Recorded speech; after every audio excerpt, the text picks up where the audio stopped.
আল্লাহ তুমি আমিরে মুয়াবিয়াকে যোগের হাদি এবং মাহদি বানাও, ওয়াকিফ আইন নার জাহান্নাম থেকে তাদের মুক্তি করে দাও।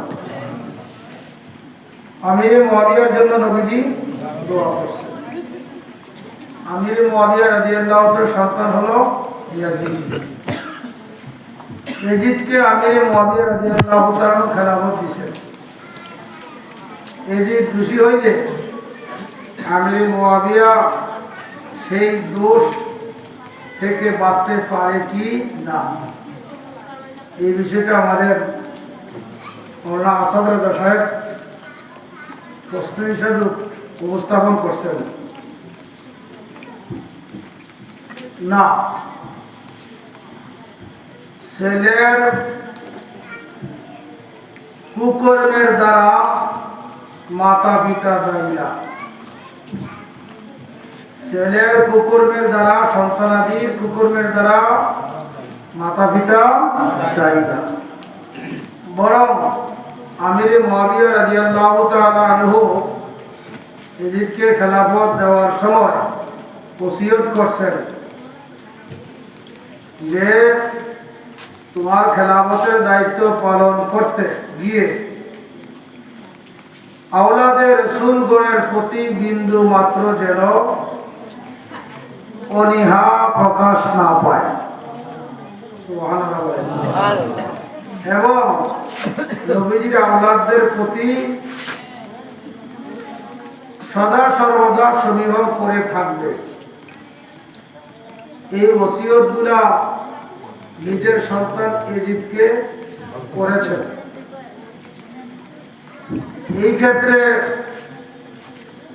যদি বলা হয় আমিরে মুয়াবিয়া রাদিয়াল্লাহু তাআলা আনহু ইয়াজিদকে খেলাফত দেওয়ায় ইয়াজিদের দোষে তিনি দায়ী, তাহলে তিনি যে ইয়াজিদকে পরামর্শ দিয়েছিলেন, ওসিয়ত করছেন, এই ওসিয়তের দ্বারা প্রমাণ যে আমিরে মুয়াবিয়া রাদিয়াল্লাহু তাআলা আনহু ইয়াজিদকে এই ওসিয়ত করার পিছনে রহস্য হচ্ছে এই, দৈব চক্রে ইয়াজিদ যদি লাইনচ্যুত হয় তাহলে এটার জন্য আমাকে সৃষ্টি জগৎ দায়ী করতে পারবে না।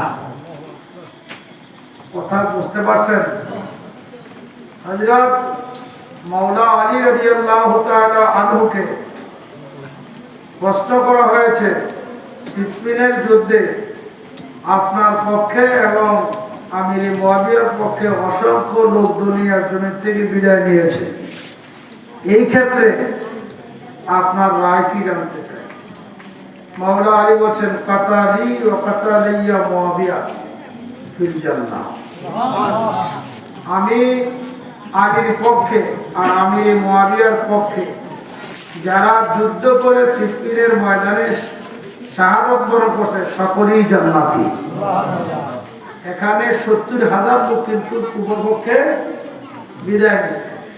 আমিরে মুয়াবিয়ার পক্ষে 45,000, মাওলা আলীর পক্ষে 25,000, এই টোটাল কত?